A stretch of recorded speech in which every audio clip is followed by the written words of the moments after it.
And then we got a little lag. Hello, internet.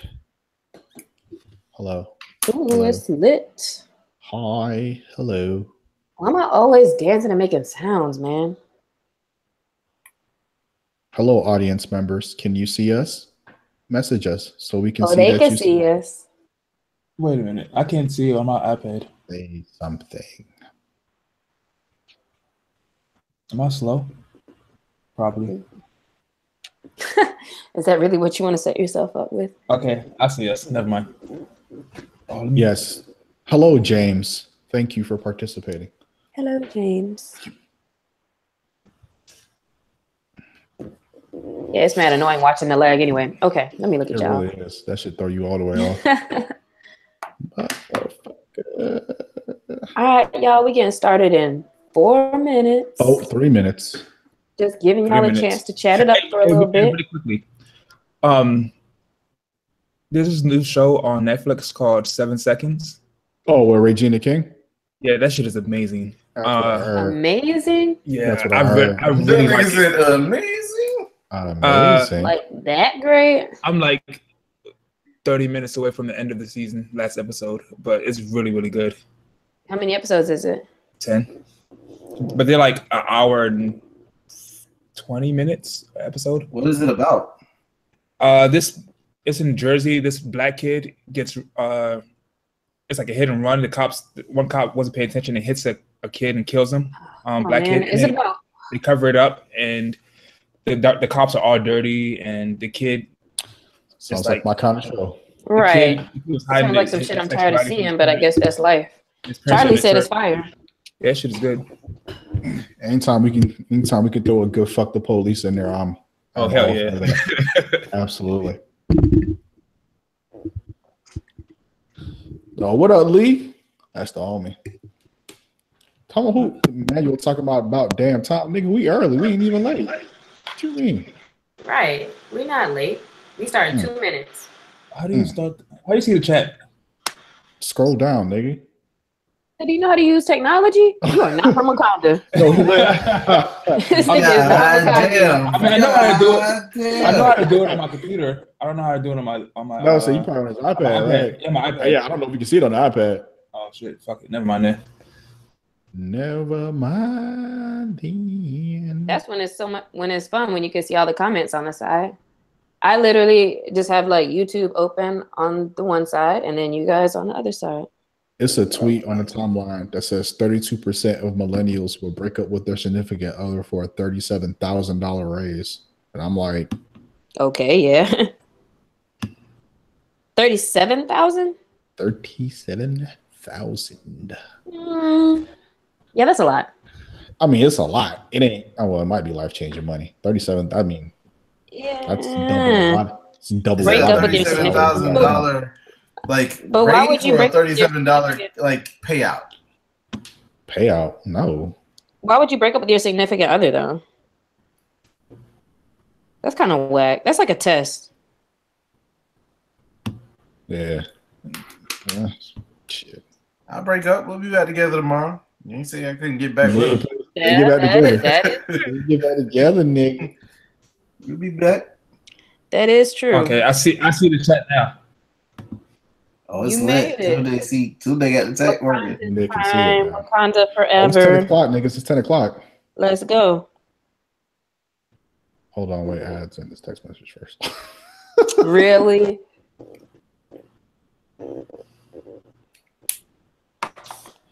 All right, cool. All right, y'all ready? Miles, is you Let's ready, do it. nigga? I'm All right. excited. And here, welcome to 2018, Tunde. Welcome. And Right. here we go. What up? What's going on, everybody? It's your boy, Smooth Order. Welcome to the special edition live episode of NWAP Cast, Negroes with a Podcast. As you, if you are with us in the room right now, all 20 of you, we appreciate you taking up your time. We know it's late. It's a Monday night. Niggas got to go to work tomorrow. Niggas got to go to school and all that kind of shit. But you fucking with us, and we appreciate it. I'm your host for the evening, for every evening, Smooth Order. I'm Tunde, Talk 7. Lextopia here. And Negro and Android.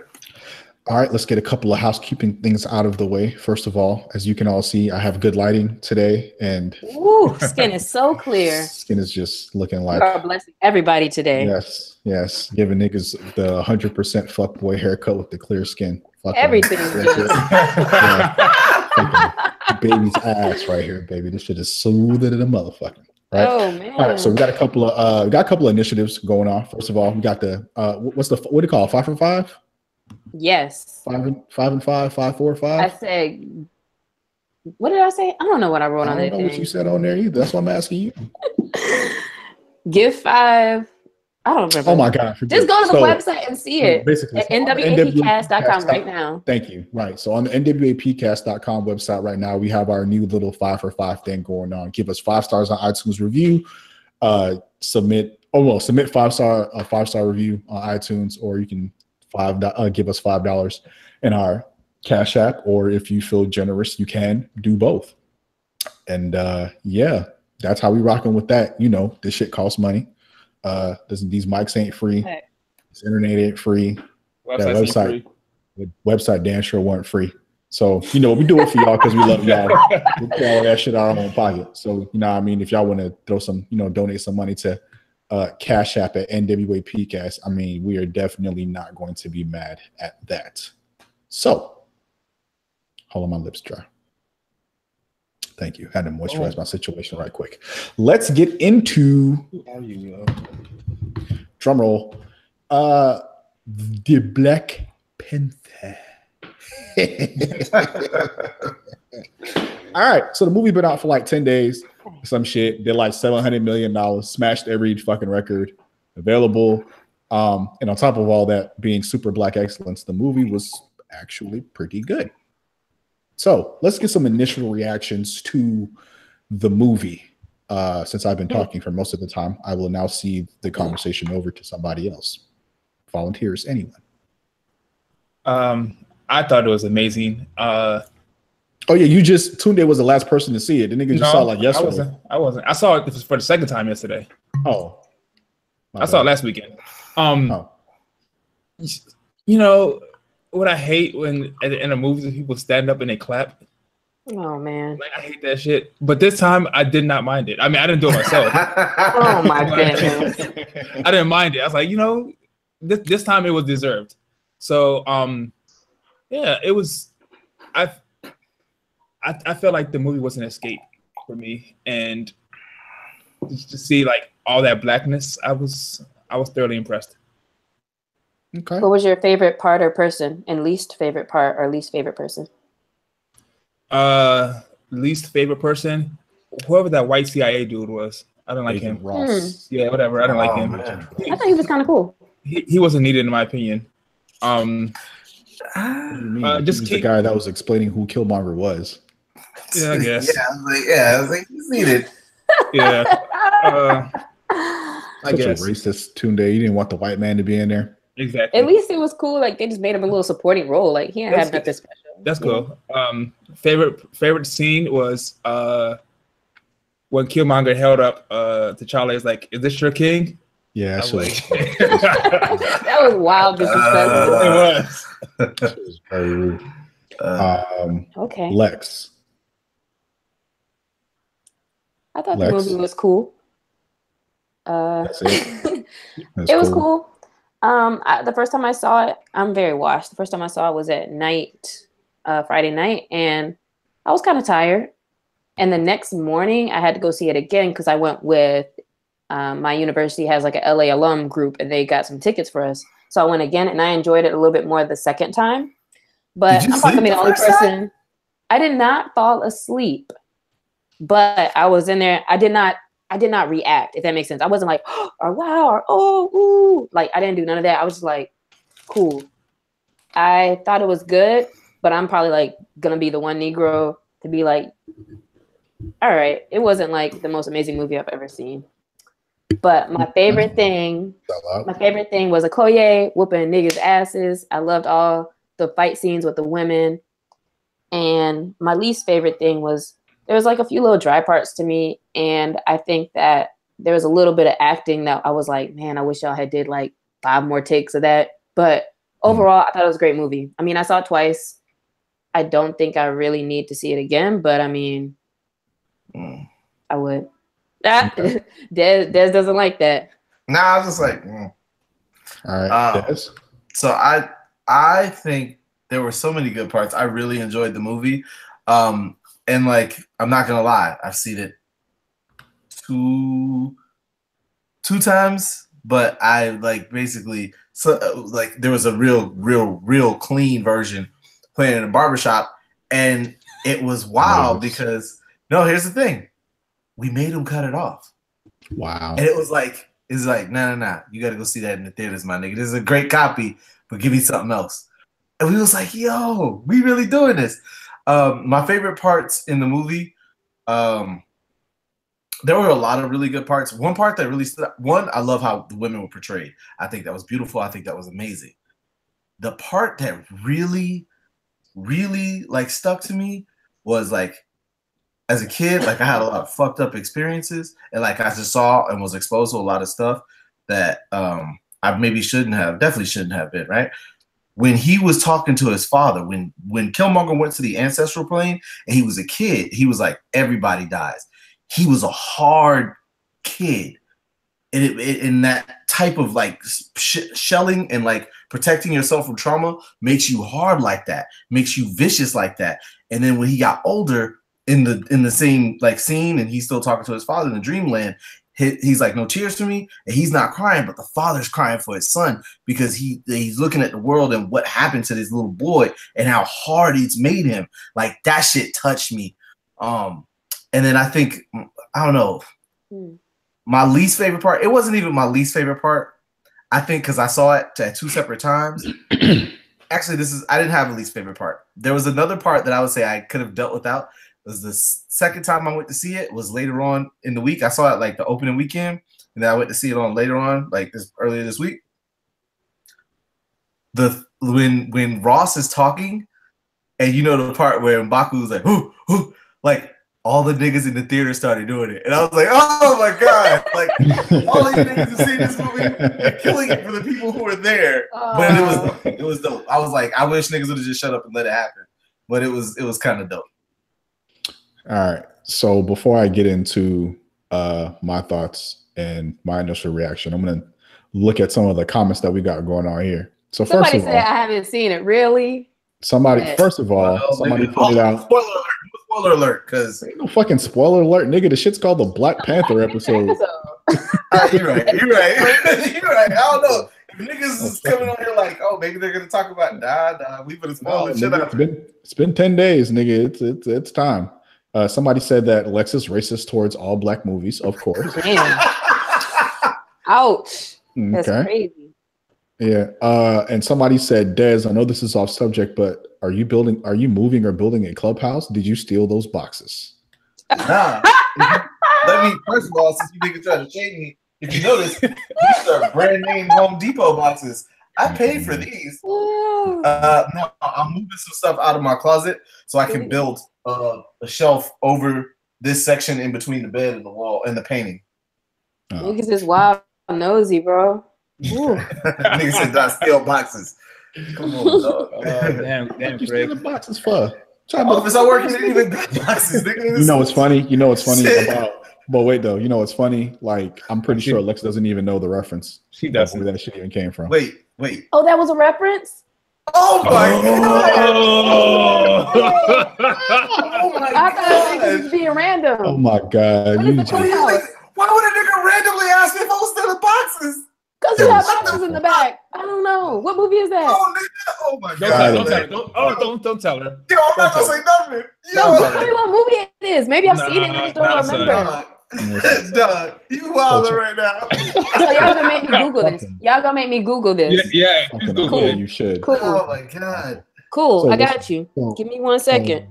Oh my god. You go look that up while I talk about the movie. So I thought the movie was really fucking dope. I've watched all of the movies in the Marvel Cinematic Universe timeline multiple times. Black Panther is probably like top 3 or 4. Which one's better? Winter Soldier is the best one in the Marvel Cinematic Universe, without question. I agree. I am, for whatever reason, other people are not, but I am a huge fan of Age of Ultron, which is the second Avengers movie. Everybody hates it, which I don't understand because it's like the only movie that has like a really good villain, or one of the only movies that has a really good villain. And I kind of got Black Panther and Thor Ragnarok, which I just saw finally like last week. I haven't seen it yet. It's I actually enjoyed a lot. I actually enjoyed Thor Ragnarok a lot. It's probably after Black Panther, but like if after I watch it a few times, I have like a better assessment for where it was. I literally just saw the shit like the other day. So I thought that the movie was well done. The movie was well shot. People were saying that there weren't enough action scenes. I personally thought that there were enough action scenes. I thought the point of the movie was to introduce everybody into the Black Panther. And I thought they did in Wakanda, because Wakanda is just as important to the universe as a Black Panther is. So I thought they did a really, really good job of doing that. My favorite character is probably Okoye. Like I wanted to rub, you know what I'm saying, shea butter on her head and talk military strategy. Like she was really pretty. Like everybody was like, "Oh my God, Lupita looks so good," and I was like, "Yeah, okay, that's cool." I didn't agree with that either. Denai was in that bitch looking like everything that is right with the world. Absolutely. I liked M'Baku. Of course you did. He was thick. My most favorite part is, and this is very, very unpopular. When when Killmonger choked up that old lady. And listen, when Killmonger rose that old lady up off the ground, and he was like, "When I tell you to do something, you do that shit." I was like, "Nigga, nigga, seriously?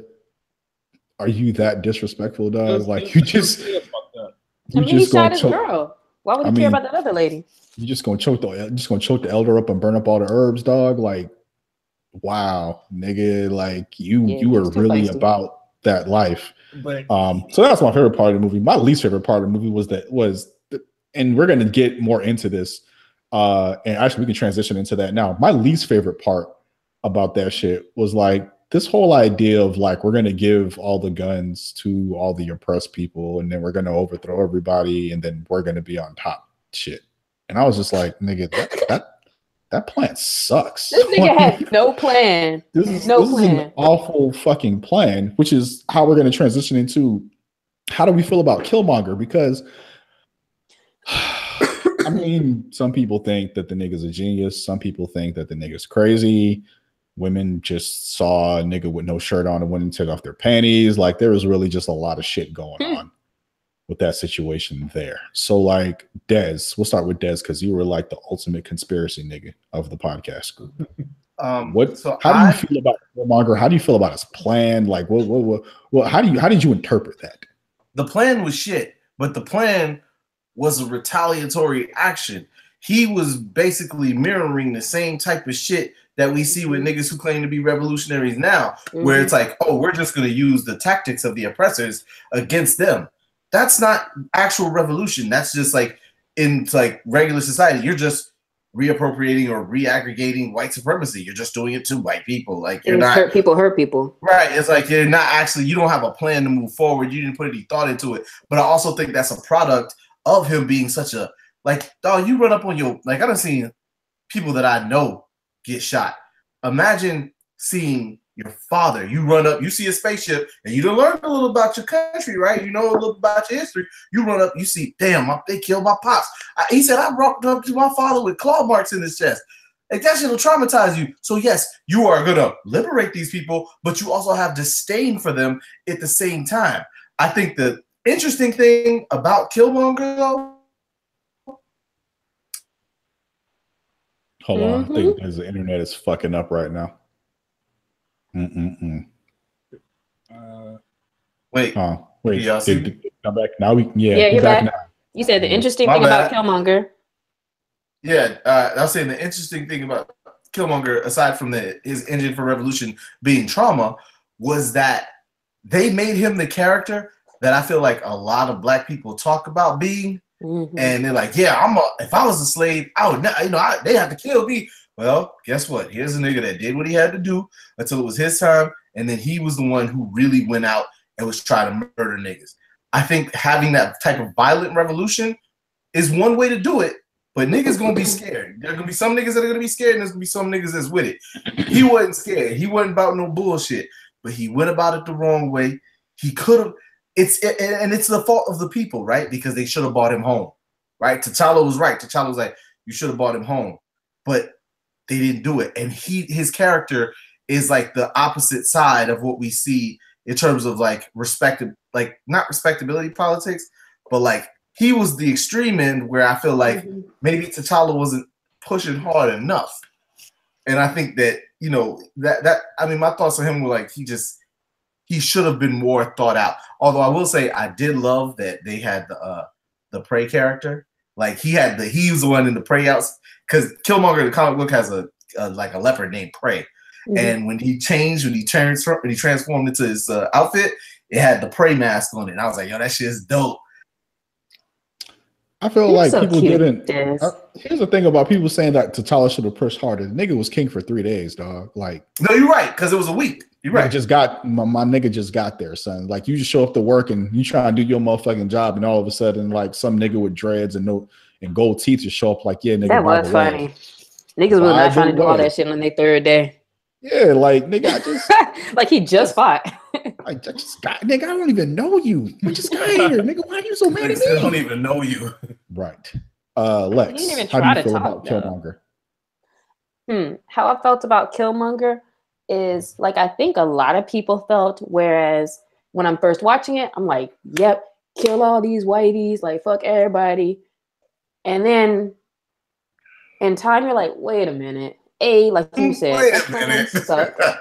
B, it's like, all right, bro, like you came in so aggressive, like you didn't even try to partner up, you didn't even try to say let's sit down and try to figure something out. Like we should help people, right? It was just so much aggression, and then see the way he was treating like everybody around him and all the women. So it's kind of one of those like how to influence people, except he didn't do a good job. Like he wasn't diplomatic, and so you'll never win like off of like fighting everybody in your path. Nobody's gonna be for real loyal to you. They're just gonna be scared of you and just do what you say until you turn around type shit. And so I'm kind of surprised that everybody like went with him off of him being over there for like 2 days, and all of a sudden everybody was fighting with him, and it's like, well, I mean, nigga, y'all dumb too? He was king. Are y'all dumb? Yeah, I mean, he's a king, but like nobody challenged it. But I thought that was interesting too. So even Okoye was like, you know, I'm loyal to the throne, like not necessarily a person. You lost, like nigga, you lost. You was weak. You sitting on ice, and we're gonna keep it moving. So I thought it was interesting. But had he sent those weapons all over the world, I mean, that shit would have just turned on them probably. Yeah, nah, it would have captured. Can I say something real quick? No. Come on, man. No, man. I'm about to go to the comments right quick. I go. Yeah, I agree with Farseer 410, who said, oh, but you're talking about Black Panther. I agree with that too, though. So I'll come back to that. He's talking about come back to that. First of all, B2K Fly Honey said throw us trash. Please put your address in the chat box so I can deliver that fade to you. Emmanuel said no, that's not what I said. Kachi, I hope that I'm saying your name right, said complex, understandable villain. Plan was just to fuck everything up. Lee said that Killmonger was on a mission to fight people's oppression. And then Kachi said that Killmonger caused the whole damn civil war on Wakanda. That's what niggas do. They just go around fucking other people's places up.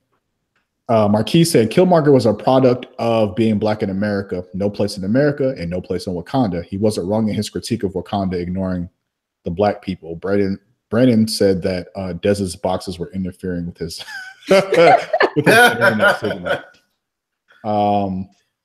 Timothy said that Killmonger was a CIA plant and he behaved as such. Interesting. Like he was kind of brainwashed himself. Yeah, Marquis said, I get both sides. I think it was good to call out T'Challa to learn that the pain of other black people shouldn't be ignored. All right. Can I say one more thing about Killmonger, please? Yes. After Wait, Tunde I didn't speaks. say much shit. But you already. I'm still like. Y'all niggas always talking. Shut up, so Tunde can talk. I still want to say one more thing. Thanks, you can say when you'll get a chance after he speaks. Goddamn. So yeah. So yeah. Nigga, they ain't have nothing good to say. I fucking hate you. You had all this time. So Kachi said it in the chat. I agree. Killmonger's plan, I mean, the end goal was to free Black people. So I agree with that. I don't agree with his means. And the kid said it way early in the movie. Like, we need to spread like our knowledge. I mean, she had the same goal, but had a different way about getting to that goal. So I like Killmonger just because he came in so disrespectful. Yeah. He's like, y'all here comfortable. So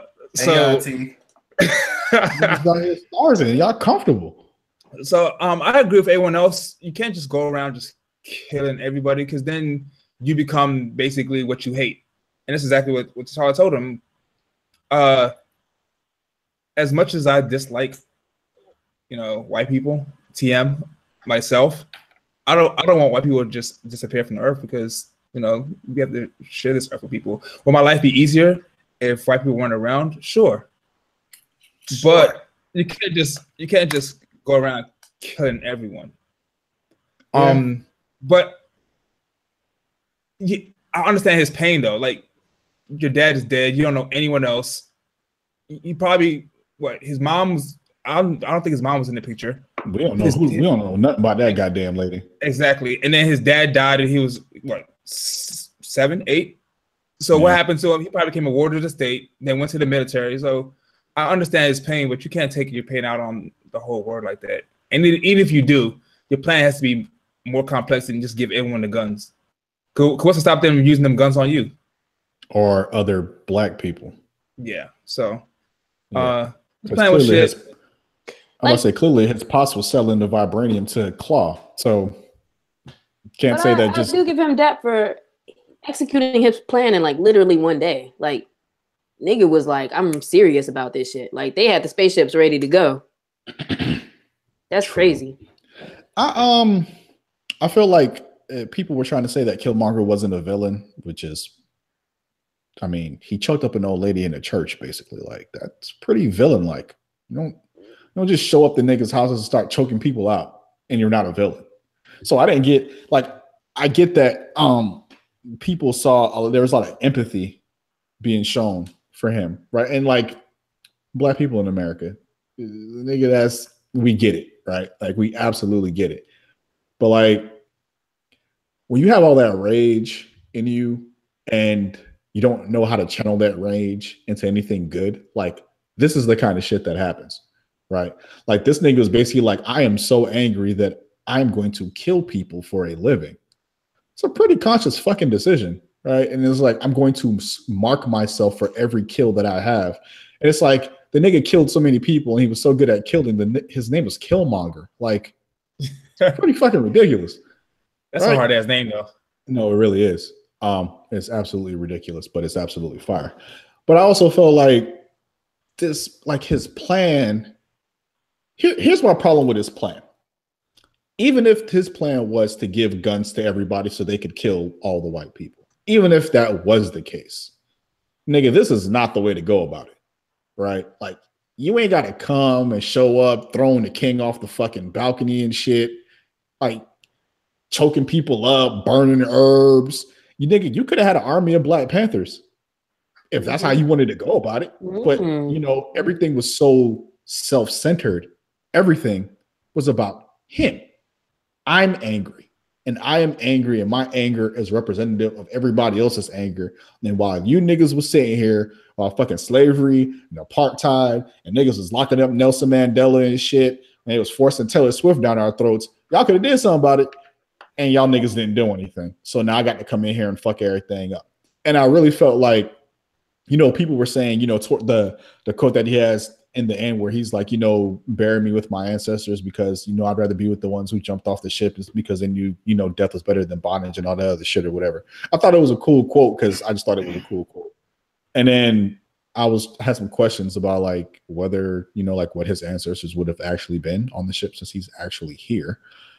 But I just, I understood his motivations, and as a Black man in America, who's grown up under similar circumstances, minus my father having panther claws in his chest. I get it, but I felt like if his goal was to actually change something and to actually liberate people and have a long-lasting sort of liberation, you can't do that when you kill everybody. That's how I felt. Okay, now I know Dez wanted to say something and Alex wanted to say something after that. No, I was just saying the thing with him was not just the way that he came about it, because what they did with him, I think you were talking about Ultron, right, earlier? He's our best. I think he's the best MCU villain at this moment because he's like Magneto, where you made some like Magneto wasn't right, but Magneto made some good, fucking valid points. Killmonger makes some valid points. Yeah, but you can make valid points and still be a shitty person. Like, absolutely. I didn't understand that part of it, where people were like, well, he had a point. Yeah, nigga, everybody has points. Donald Trump has a point every once in a while. Still a piece of shit. Yeah, I just think he was wholly consumed by pain. I think that was the thing. Also, when you said Denai Guerrera, you were talking about her, I was like, dog, Florence Kasumba. She was who plays Io, she was looking bad. And I also have a theory behind that. Let's hear your theory, Des. My theory is that in the next Black Panther, and I hope this happens, Okoye leaves W'Kabi. She's like, all right, W'Kabi, you turned on me. You were my husband. The king asked you to chill. You called out the rhinos. You a fuck nigga. Now I'm leaving you for my first in command, who I'm in love with, Io, and we gonna be together. And then you can bring in, because everybody was complaining like there's no queer element. Like that didn't come into Black Panther into the comics until later, to my knowledge. But that's a way you could do that. She leaves W'Kabi. She gets a divorce from him. She says, I don't want to be with you no more. I'm gonna be with Io. Boom. Since we're talking about Okoye, sorry, Lex, we're gonna move on to the next thing. The women in this movie are fucking incredible, right? Like Okoye is incredible, Nakia is incredible, Shuri is obviously like the fucking LeBron James of the movie. Well, not the LeBron James. She's the Serena Williams of the movie. Like she's all powerful, all knowing, and everything is fucking amazing because Shuri is in it. She has introduced new words into our lexicon, like colonizers. That is a word that we are now using to describe white people. That shit she said earlier when she was like, you know what I called it? Sneakers. Nigga. Fucking crying. Shit, the tear when she hit T'Challa with the what are those? I was like, see, I like when people are being Black where we don't have to explain these things. It's fucking incredible. How do you guys feel about the women? And we'll start with Lex. I liked all the women. I especially liked T'Challa's girl, well, his ex-girlfriend, Lupita, in that she had some of the same ideas as Killmonger as far as we should be helping other people, except she was actually doing it. Like she was out there trying to affect others, trying to help people. And yet after the movie, nobody's hyped about her or her ideas. They were just hyped about Killmonger trying to kill people. Obviously, I like the Okoye. I like how they made a point to say, like it wasn't just alluded, but a point to say, like, you're the fiercest warrior. Like you are the head of all of this shit. Like we need you. So they stressed her importance and stressed her strength. And they just continuously showed that like in every scene, like she was never really weak at all. And of course, Shuri was cool. She was very intelligent. And I just thought it was really cool how all the women had such a powerful role, even that they had some of the older ladies on the council. So that they were head of their tribes as well. So I thought that was really important just because it's like, it shouldn't even be something that's special or different. You know, when you watch a movie that women are in these positions, but in this case they were, and the fact that there were Black women in a space where we tend to, you know, always be like, why don't we get any attention? Why is nobody listening to us? And so I think we got that in this movie.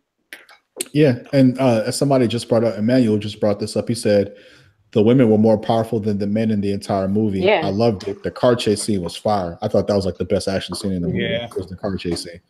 Tunde.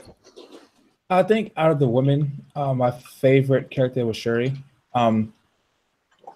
Simply because Wakanda is as powerful as it is because of its technology and its ability to incorporate the vibranium into like their weapons and their clothes and their like transit system and all that. And she's like the head person behind that, and she's super young. So it shows that even that Wakanda is this great nation because not only do they put their women to the front, they put their young people to the front as well. And as I said in the group earlier that the King's Guard was all women, and it was actually based on a real tribe. So I'm gonna actually, I was thinking about putting like an Instagram post together with all the pictures of the actual tribe. Yeah, it's called the Homie Amazons in present day Benin. So yeah, I think it's dope that the movie actually took stuff from real life. And I was looking up some stuff that the language they were speaking. Some of it was actually some dialects from South Africa too. So and there's lots of different in African countries, lots of different cultures where they're matriarchal. Yeah, I believe, right? Yeah, for sure. Yeah, like that's kind of like a Western thing, I think, where it's like women need to be in their place. I think coming from Christianity, basically. Yeah, I took an anthropology class many moons ago, and I was very shocked to find how many societies and tribes and cultures were pretty much led by women. Like men were there, and it was like, yeah, procreation and that kind of shit. Like the women did everything; they ran everything, and they did things for like a really long time. And they let them.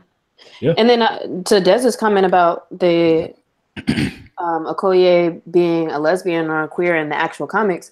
I was reading something as well about there are certain cultures in different places in Africa where like your sexuality isn't like, it's like a who cares? Like it's not, if people are fluid, they were fluid. It wasn't like even, it's a Western concept basically even say like, hi, I'm gay. Like I have to define myself. So they almost kind of said that, hey, in this movie, it's kind of okay how they did it. Cause maybe they just switch up without even trying to explain it or whatever. Like it doesn't necessarily have to be like, hi, I'm this.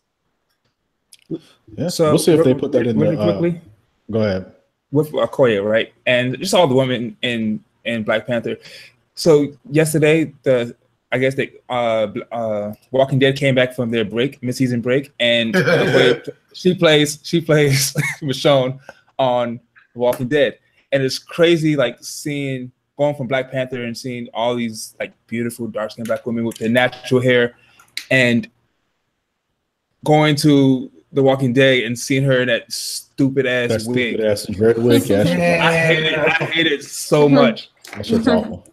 And they like, because like that's her, like she's bald headed in real life, and she has like, I saw her do an interview on some TV show, and she has like designs cut in the back of her hair now, in the Wakandan alphabet, and I think it's so dope that in that movie that they allow, Black women or Black people in general just be themselves. It probably like the movie probably employed so many Black people behind the scenes too. You probably had Black hairstylists, Black makeup artists that made all this money off this movie too, and were employed that probably wouldn't get the chance on white films. Amen. Brandon said that wig is so trash, and I just remembered that she actually threw that shit off in Black Panther, which was a cool statement too. Yeah, that would definitely, because I mean her wig was trash in the movie too. That shit was awful. Des, go ahead. No, I was just saying the thing with the women. The one thing that I really loved was like you saw the women in diverse sets of roles. Like one thing that I really loved was like Angela Bassett, Ramonda.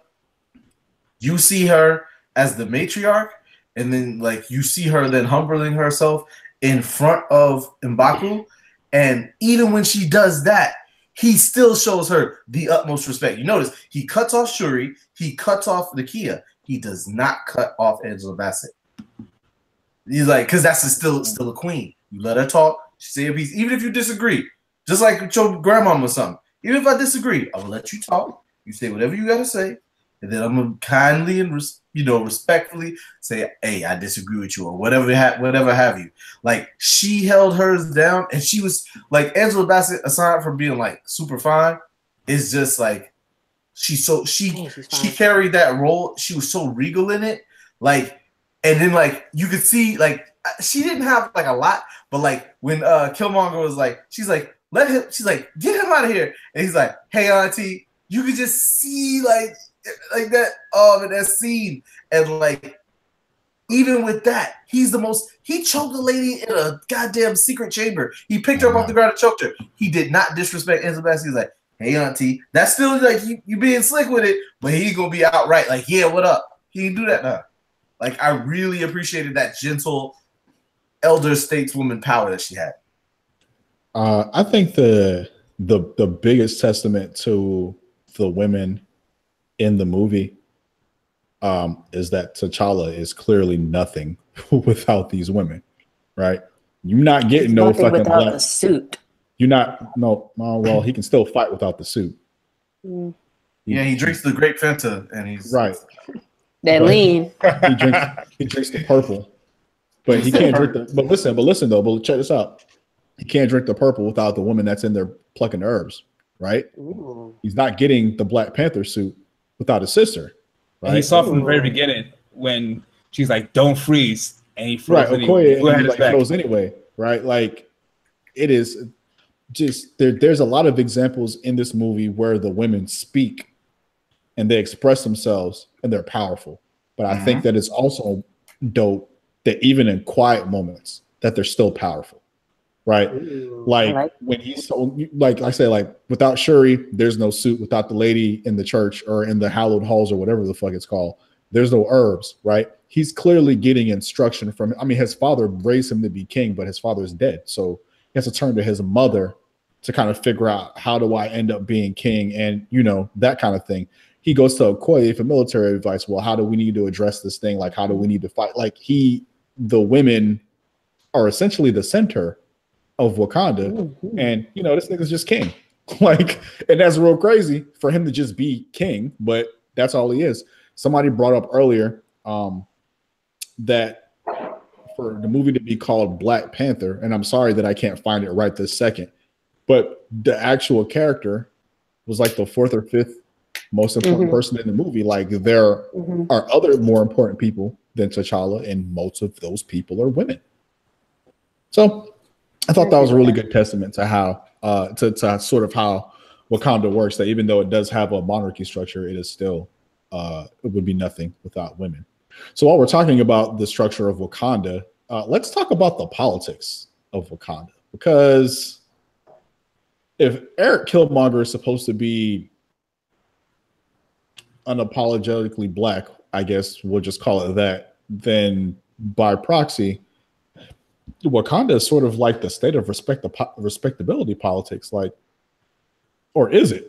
Is it just traditional politics, or do you guys think it has some kind of an element of respectability? And those in the comments, when you hear that question, feel free to answer that as well. Tunde. I don't think. Well, I think yes. To answer the question, there is a sense of respectability within Wakanda, but I think that extends to all the heroes in the Marvel comic universe. Like the scene that I hated the most in the movie was when T'Challa was about to kill Claw, and they stopped him, and they were like, the whole world is watching. Like, who gives a fuck who the world is watching? Like, let them take pictures, and they'll see.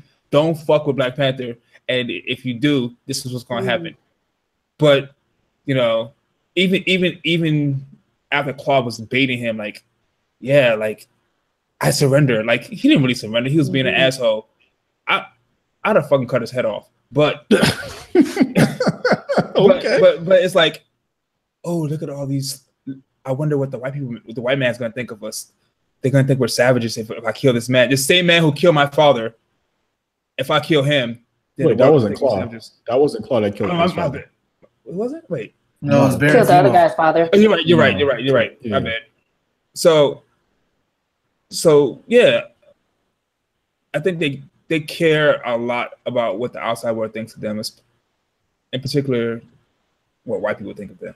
I mean, they should, because they've been lying to the outside world about who they are. So there's a small concern that you might want to put the block hot on that you just show up in here with a fucking vibranium suit and shit. But they know he's. No, they don't know. No. Technically, the world doesn't really know about him. You got to think like Civil War happened in a contained, like it happened. The government intervened, and then he left to that place that wherever they had that last fight. I mean, I guess the world in general doesn't know about him, but people outside. You don't want that to be your introduction. Yeah. Okay. Still, Lex. I never thought about the point that Todd Seven just made, but that is a good example of that, where it's like, who cares what they think? I mean, you could have killed him. But for the most part, I do believe that Wakanda was operating out of a sense of fear, not the power that they could have, and that they're more worried about losing their way of life and losing what they have, instead of, like somebody in the movie said, one of the women, that we could be using this to help others and defend ourselves at the same time, which I think they could have. And it's kind of interesting to me that they'd gotten so far without apparently ever, like nobody ever questioning that. And I wonder what the people in Wakanda saw of the outside world. Like, did they see what was happening? Did they not have any thoughts to like help or go out and do things? Even when Lupita's character was out there, I wonder, like, did they have laws against, like, you can't take vibranium out, like you can't do anything with anything, outside of just. That's why Killmonger's pops got killed in the first place, was that he was selling vibranium to somebody else.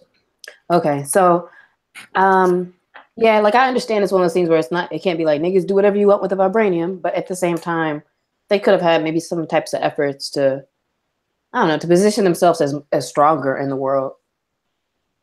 All right, Des? Yeah, I think that the respectability politics, because like, I think it's hard to, when you look at it, like you said earlier, when Killmonger came up in there, he's like, oh, y'all living comfortable. Like, niggas is out here struggling. And granted, we all got to take care of our own, right? We all got to take care of the, like, you can only help so many. But like, dog, literally, black people on every continent face oppression. Even on the African continent. And you niggas, your skills, you guys live in Afropunk. Like, your basic, everything that you do is above where the rest of the world is. You're operating in a space above where the rest of the world is.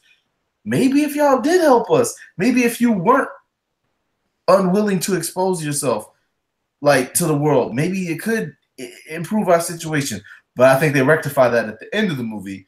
Not rectify, but he's actively like, I'm taking steps to change that shit at the end. So it's not like you can forgive them because you created this monster, because they're always going to be the people who feel that way. Like, where were you when, like, your ass was at when niggas trapping in the school zone? Right. Like, where were you?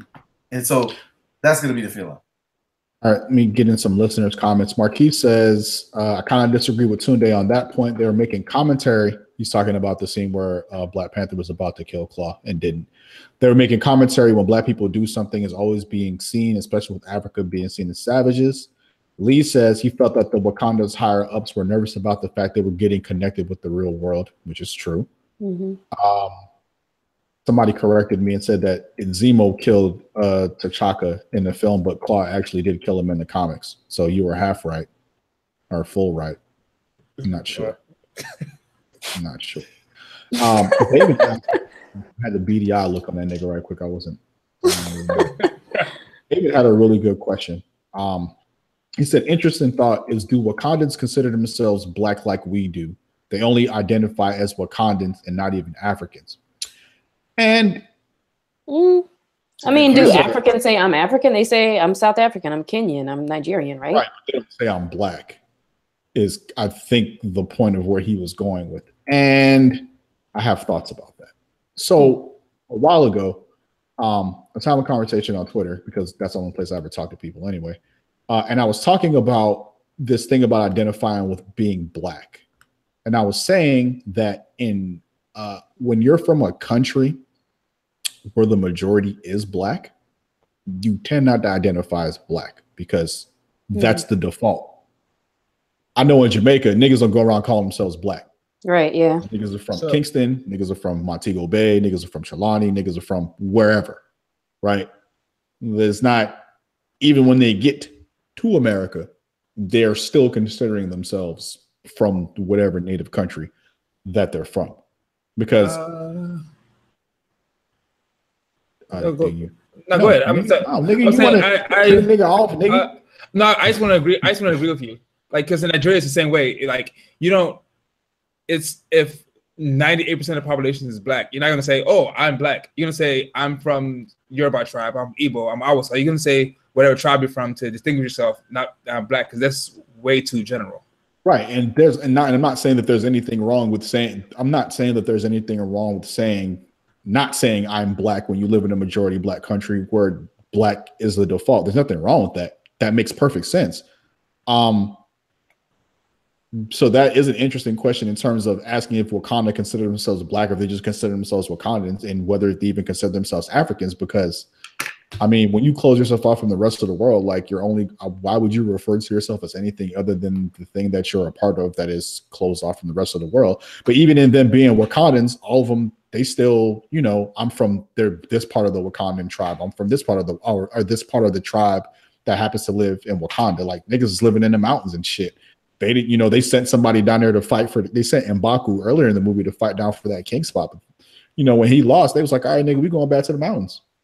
Mm-hmm. Right. Well, you know, we're not fucking with y'all like that. So even, I thought that was important as well. When you talk about, we have these conversations. Well, you know, if black people would just get together and pull all their money together and pull all the resources together, you know, we do this, we do that. And it's like, you know, time and time again, you have to say, look, all black people aren't the same, right?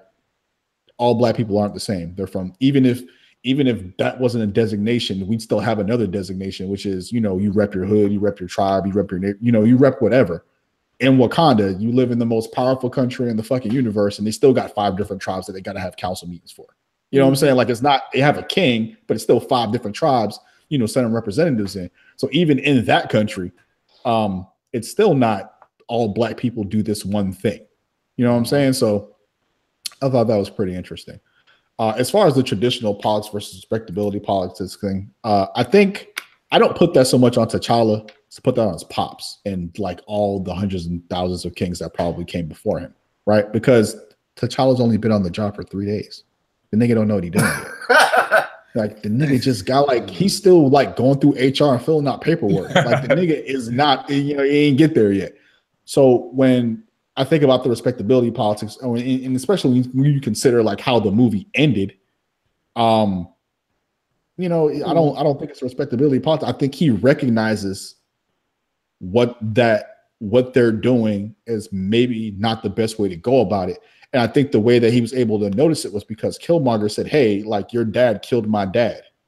That's how that's how you maintained this power structure. Like you guys are so hidden from the rest of the world that you're willing to sacrifice family members to keep yourself hidden. And I think that's when the veil breaks for T'Challa, where it's like, wait a minute, like if we're keeping all this stuff to ourselves, I might have already had an issue with that, but now I can see that we're having a family sacrifice on top of that.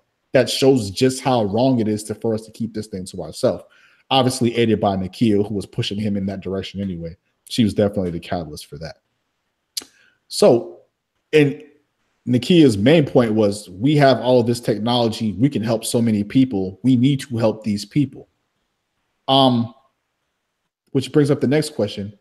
Since Wakanda didn't do shit, are they complicit if they watch black people around the world suffer? Yeah. I haven't thought about that though, because just like the rest of the world has built upon its technology, how did they also build upon theirs? Like they didn't have Black Panther suits, you know, at the beginning of time when they first got the vibranium, right? Maybe they had the vibranium spears or like the weapon that they stole at the museum.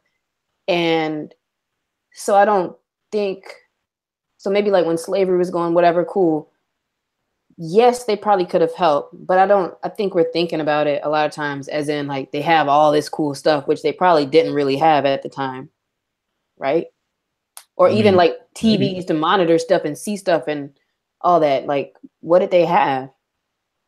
I mean, with time, sure. Like, I'm sure there's things they could have did, but at the same time, so you're saying live in a basically bubble and protect your bubble. So basically what you're saying is we shouldn't assume that they actually knew what was happening just because they have all this technology.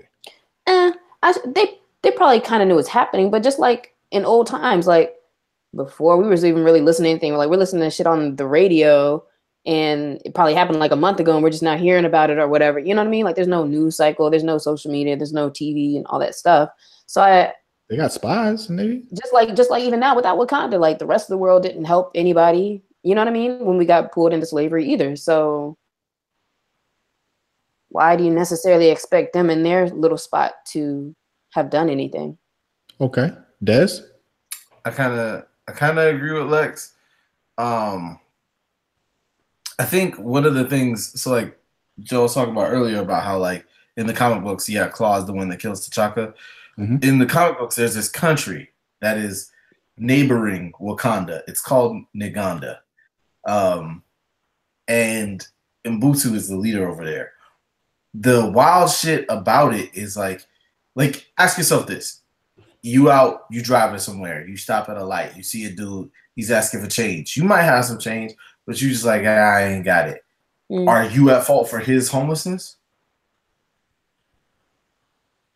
Like, no, it's a separate thing. You know what I'm saying? Like the conditions that led him to his situation are different from the conditions that led you to your situation. Mm.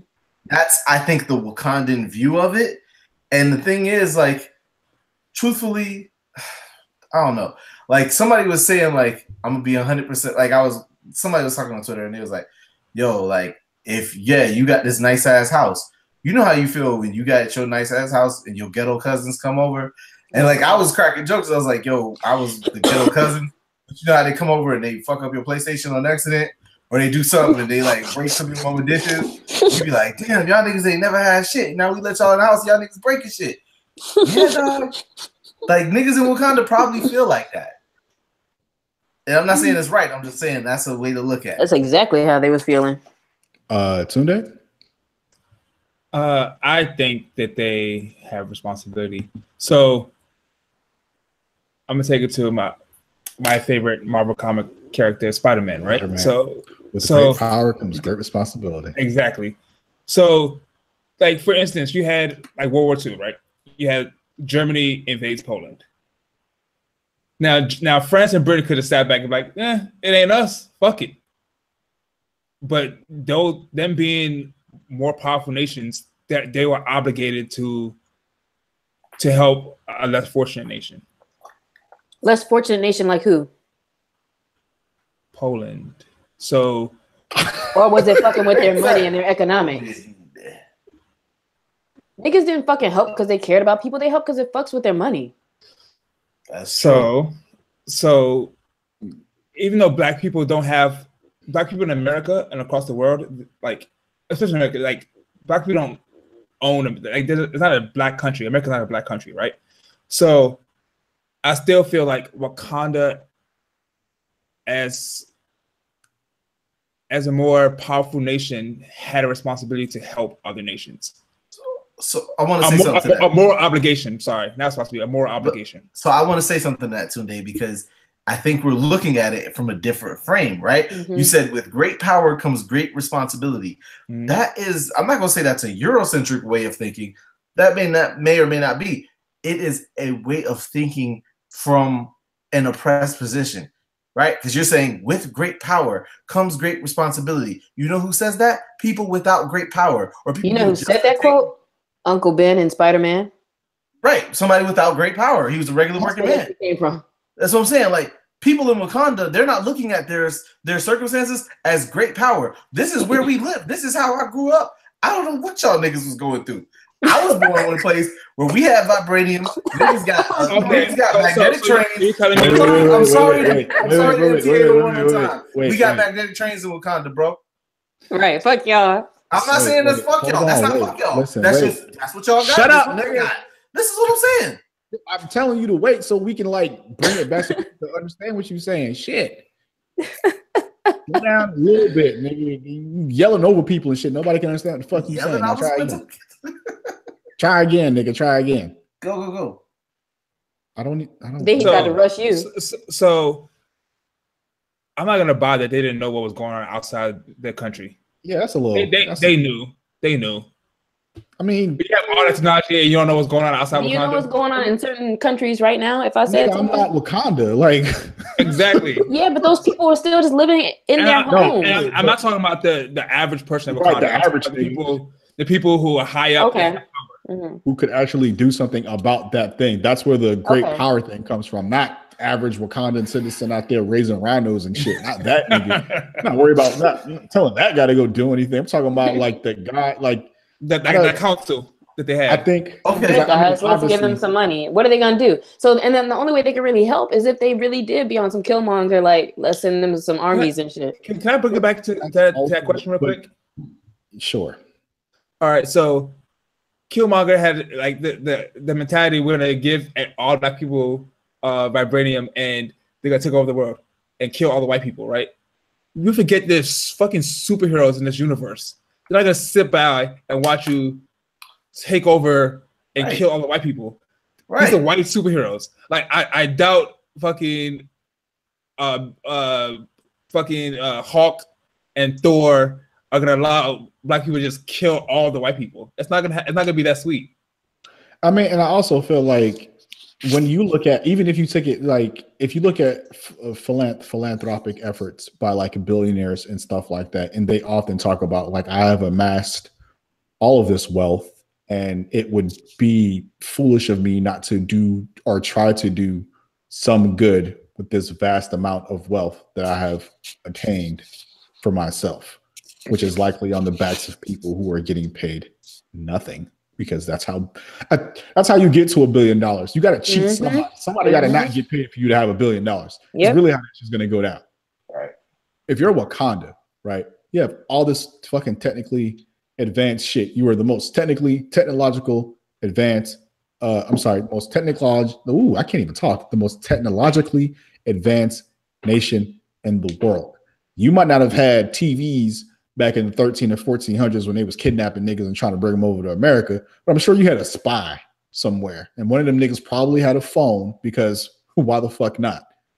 If y'all niggas can have a vibranium that you put into niggas' backs to straighten out their broken back, I'm pretty sure you can have a cell phone in 1400 or not, whatever. You had a way to communicate back home to say, hey, some fucked up shit going on out here right now. I wonder if they were allowed to, like, I wonder if people who were outside of Wakanda were anything but just like the spies, because how do you not have cousins and talk to them and like you have to keep it a secret? Like, because niggas wasn't allowed to leave Wakanda. Nobody's coming in and nobody coming out. So, unless the king sent your ass out, then nobody was getting there. So I don't know if complicit is the word that I would use, but I also feel like if you can do something about a thing and you don't do it, and you don't have any other reason to not do it other than I don't want nobody else to know that we're here, that's kind of fucked up, in my opinion. Like they could add a secret mission and like take out a president or something. Sound like Dez right now. They could have, and they could help us right now. No, I don't want to put myself on record with saying any plans for real, but they could be helping us right now. Hold on, wait. Before we do that, I want to go to the comments for a second because I just saw a really good one. Courtney said, judging whether or not they should have interfered depends entirely on what the goals they have and whose moral code is being used. Sharing might help, or it might just deplete you, which is, a fairly good point. Although Okoye did say that they have enough materials to fight people at home and abroad if needed. Charlie says, a part of me wants to mind my black ass business, but morality comes into play when talking about like your great power as far as great responsibility. Farseer has an interesting point. What if in a longer lens of history, they jumped in I don't know what they just says. Sorry, Courtney, we have to run that back. Kashi says, I'm sure the average Wakanda didn't know what was going down. Of course not.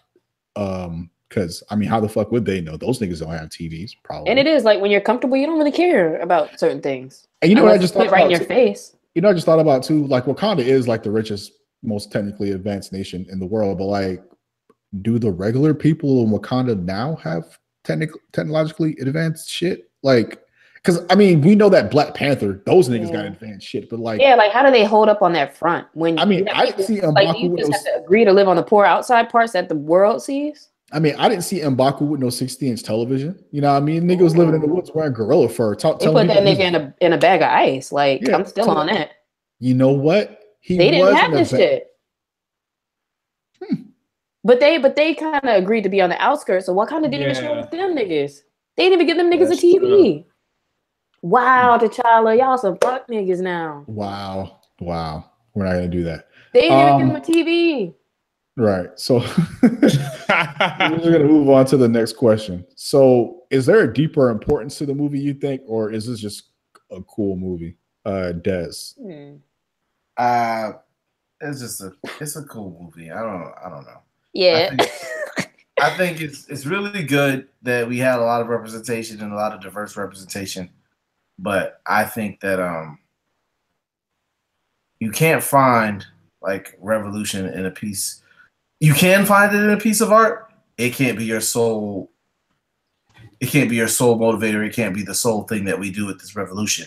I love that people came to the theater. I love that we saw all types of Black support, not just like niggas showing up in African clothes. I mean, niggas bought theaters. Niggas was throwing cookouts. Niggas not watching it in barbershops. Like, we're doing all of the things that show that we can channel our economic power. I think the movie is an example of how we do it. I think continued energy is what we need. Except for the niggas who were like, what if we took all this money that we were watching Wakanda I'm not even built talking our own Wakanda? Niggas like, we're going to build our own Wakanda. People are going to bum you like go they see did the movie the and Philly, like they did the move organization. Like, shut the fuck up, dog. Oh my God, yo. Yes, that's... You gotta buy a passport first. Oh my God. What if we go see Wakanda instead of go to the movies? You're right. Somebody brought up that M'Baku, Emmanuel said M'Baku and them was banished though for some shit, which is probably why they was living in the mountains the way they was. And they said they chose to walk away from them. Hopefully I'm not gonna mess this up. Jerica said that it showed the whole country with skyscrapers, and they talked about how everything in the country was built on vibranium. They actually shared it with all the Wakandan citizens, and the citizens were taking the underground train and all that. I get that, but that's not what I'm referring to. When I'm talking about like sharing the wealth, and I'm not talking about the infrastructure, I'm talking about where these niggas like live and stuff. Like, because they had outside of the little hologram what's his shit. name? His name's not Wasabi. I'm sorry. Is his name Wasabi? It's not Wasabi, right? Okoye's husband. What's that nigga's name? Oh, I don't even know. Okoye's husband was out there like. But they out there to keep up the appearances, though, right? That's what I'm saying, though. There's a lot of people who live like that because that's what the world was seeing. I think it was raising a rhinoceros. Like, you're not keeping up no appearances raising a rhinoceros. Like, nigga, that rhinoceros was a war rhinoceros. That was he had to. They had the people running around on horses and stuff out there chilling though, like in the prairies or whatever. I mean, you know, whatever. Riding your rhinoceros out in the regular is not inconspicuous. Niggas be like, yo, it is Wakabi. Because the world said that, oh, y'all are a poor country, so they had to have been seeing something else. Right, but that's like they had to keep that right. up. Yeah. They said Farseer and Jericho. I'm saying somebody was out there. They said those are people that were protecting the border. The hologram was for show. I forgot that they flew into the city. Like, so yeah, they probably did have all the dope ass shit. And then Wakabi was was of the border tribe. All right, so they were the front. That's my bad. Des, how do you feel? Deeper? Did I ask you or did I ask Lex? You already asked Des. Lex, and you said no, Lex. Deeper level. Yeah, I agree with movie. I agree with Negroid Android that, you know, it's cool. It shouldn't. If people are making a lot of shit extra deep that doesn't necessarily need to be that deep, but I think it's great. You know, all of the blackness. I think it's great. The women. I think it's great. All the people involved, getting their shine. Awesome, cool. I think it's good, and I don't know. Sometimes I'm like, I don't know if I guess it's a good thing because Black people would get paid, but people are always like, oh, now they see our worth and like we'll be more Black movies, and it's like, okay, so they want to use this in movies so they can get money. Like, I don't know if that super excites me, but awesome, cool. I think it's cool that white people cared about the movie and wanted to see the movie too. Tunde. Yeah, I think I echo everyone else. It's a cool movie. I was happy about the representation. End of the day, it's still another Marvel movie. It's cool for kids. It's a great Marvel movie. Yeah, it is cool for kids. Like, have you ever thought about how like the kids now, they saw like Barack was the president, this black ass movie. You know what I mean? I wonder if their sense of we're not struggling anymore, how long like or if that lasts for a while. They still got Trump now. They still. I mean, I know, because I feel like even now, like, yeah, yeah, like I thought it is good for the kids. Like I said, I saw it again yesterday. CJ McCollum and Mauro Harkless, they rented out a theater here and brought all the kids like popcorn and drinks, and it was cool seeing like it's a theater full of just black kids from all the different schools here going to see Black Panther. So, and in that aspect, it's cool. But is it groundbreaking? No. Outside representation? I don't know if it is.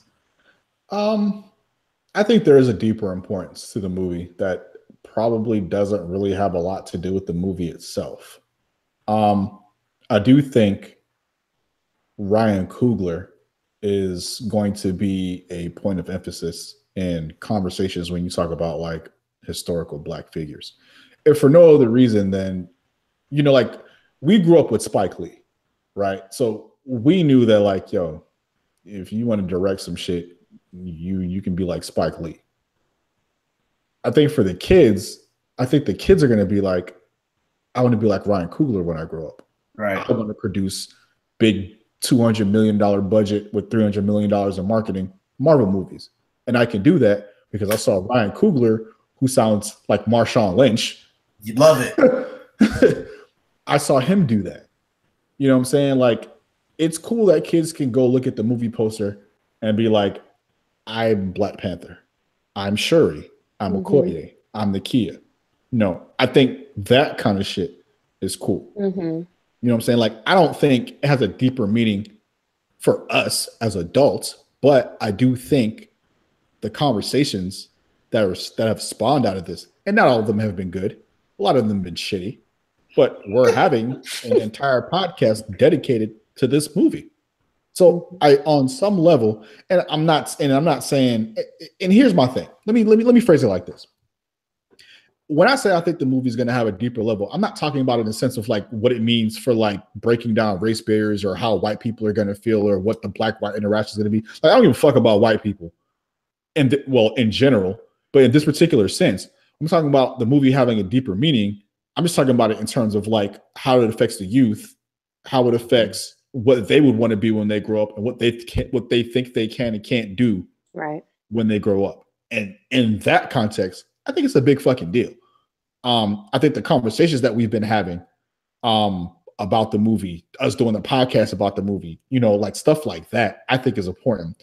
Shit like, well, this just shows that black people can go out and put their money together. I'm not really with that shit, because black people have always been able to do some shit with some goddamn money. Like, that's not whatever we want to do. Yeah, our worth isn't about how much fucking money we can spend on some shit. Like, that's not where our value is. As people, like the whole like consumerism thing, like the black, you know, the consumerism of the black dollar and like how that shows how we're important. I don't believe in that shit. I ain't with all that.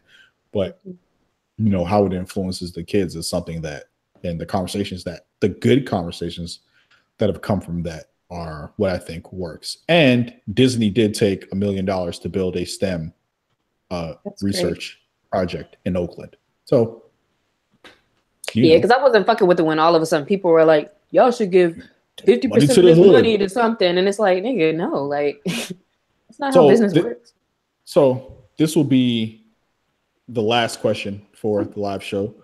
And it is, after all, we just had this long ass conversation about what it means and how it'll affect the kids and what it might mean for conversations and people in barbershop turning off the movie and shit. Does this mean that people are going to care about Africa now?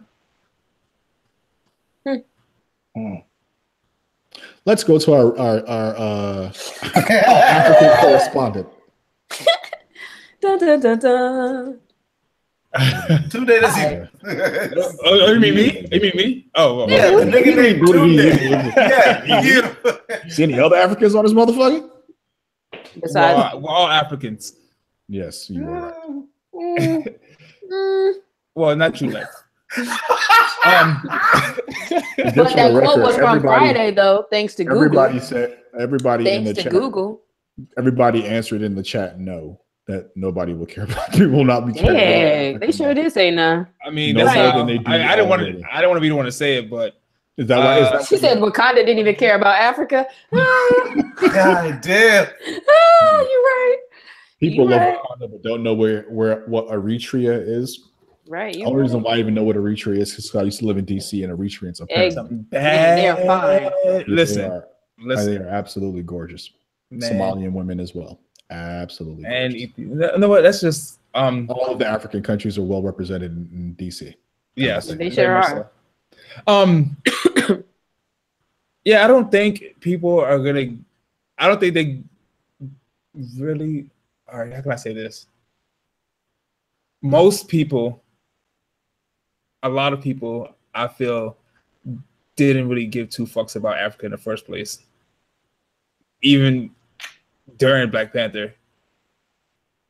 I think it's trendy to you know. Do you disagree? Well, finish, nigga. I think it's trendy to wear your garb and throw up your fist, and then in a month or two, right back to status quo. I love my Africa. I don't know, man. Black's been getting extra black lately, so I mean, maybe this is another step.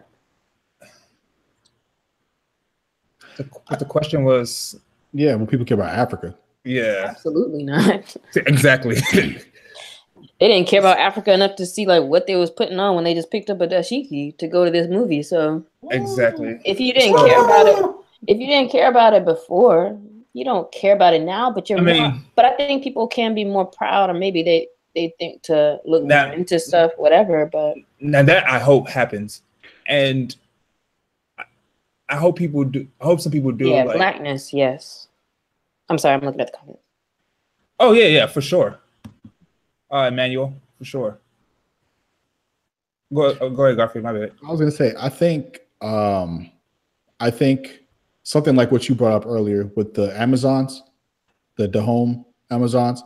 I think stuff like that. I think that there are parts of the movie that people can extrapolate from the movie that may make them more interested in what's going on with African countries to some degree. On a widespread scale, people don't give a fuck about anything. And I think we're still stuck on discussing the history, because even the only things I've seen as far as conversations around Africa have been when people ask, like Lupita in that interview, I think a piece went viral where she starts to talk about, hey, Wakanda is kind of a representation of what African countries could have been without being colonized, or like what we're capable of, blah, blah, blah. And it's like, it's still always in this lens of, damn, niggas fucked our shit up. I mean, you're not gonna. We live in a white-centered society. Yeah. You're never gonna get away. You're never gonna be able to get away from that. There is whatever you do. I was reading this Donald Glover interview earlier in the New Yorker, and he was talking about the show Atlanta, which is probably one of the blackest things on TV. Comes back this week, and he was saying, like, even in making that show, being as black as it is, it's still in the lens of whiteness, because that's the society and the system that we live in. So you really can't get away from that. But I'm not. The movie came out during Black History Month, so I feel like the quota for what we need to do for Black History Month has been successfully filled. We have a whole bunch of black people in one major fucking movie about Africa. A lot of blacks made a lot of money this month. Yeah, this is a thing.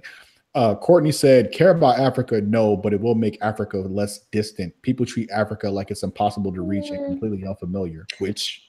Their idea of Africa, though, still not really what's going on. Even if you think about the idea of Africa, like, that's colored by what you know about Africa and what you're being taught about Africa. And we aren't taught much and we don't know much. And Africa still feels far away because it's a fucking continent. You know, it'd be great. Like, instead of people saying oh man, no, like I want to take a trip to France or Germany or whatever European country, like saying I want to go to Accra or Lagos or South Africa or Tanzania. Right. That would be awesome. I hope that that's something that comes from this movie. People not taking the media's idea of Africa and seeing it as some foreign place or some place that's super poor and there's nothing to do there when there in fact there's plenty to do there. We have a lot of African countries have major cities that have just as much to offer as European countries, but you know, go there. yeah, I hope that that's one thing that comes from this movie. This shit not cheap either, though. Going to African countries. It's not. I wonder like what all plays into that. But man, I could get a $300 flight to Paris right now and $1,500 to Nigeria. Like this shit's crazy. Des, last comments before we close it down. I don't know if it'll make people treat Africa differently. I mean, the fact that we still are talking about it like Africa, like it's like right. How white people be like Chicago. It's like we'd be like Africa. It's just like we're naming a continent. Like there are things that I think we have to do as a people to say if we want to create movements that are like Pan-African, that maybe I'm not sure. I don't know if people will care about Africa right now. I think what we can do is take the first step. Let's start caring more about Blackness as a culture and how we treat one another, even locally, right? And by locally, I mean America. Like, I just really think like. So don't care about Africa. Like we're not going to care about Africa, is what you're saying. I mean, Africa got real problems. What the fuck we gonna do? Oh, you sound like Wakanda. No. I'm just saying, Africa got real problems. Africa has been getting raped for its natural resources for centuries. France is only cool because of Africa. Everything that France has, they took from Africa. How do we stop that from happening? How do we stop France from exploiting Africa? I don't know, but I think we can make Blackness stronger here and be in support of some of our brethren and folks over on the African continent. Cool. I would like to say that as a podcast, we have definitely tried to incorporate things that are going in the motherland on this podcast, and not solely because Tunde is on the podcast. We care. That's it. Definitely appreciate everybody in the comment section joining us. We love y'all so much. We know it's late, and y'all came and y'all hung with us, and we definitely fucking appreciate it. Not on the West Coast. Listening at home, listening on the road, listening at work while you hiding in the bathroom because you got a 6 o'clock report that you haven't done yet. Thank you for hello from Saudi Arabia. Somebody chat this walked in from Saudi Arabia. I think Black Panther 2 is going to be even better. That's what I think. Again, we're doing the 5 for 5, 5 stars on iTunes, or $5 in the NWAP cast Cash App, or both if you're feeling so generous. Both. Remember that you can hit us up on Twitter at NWAPcast, email nwapcast@gmail.com, Facebook NWAPcast. You can send us a carrier pigeon, send that shit to Lex's house because she likes birds. Yeah. Wow. Where did that come from? Peace. Nah, I'm mad now. I'm gonna kill my on y'all right now. What? Lex, I still can't believe you didn't get that Friday reference. I don't remember the movie like that. I've seen it like on TV. You're whack. You're super whack for that. I know I'm whack. I'm sorry. That's all right, bye guys. I'm hitting stop. They won't let you rest in Wakanda because you lame. What movie is that? Forget you. Bye. Bye.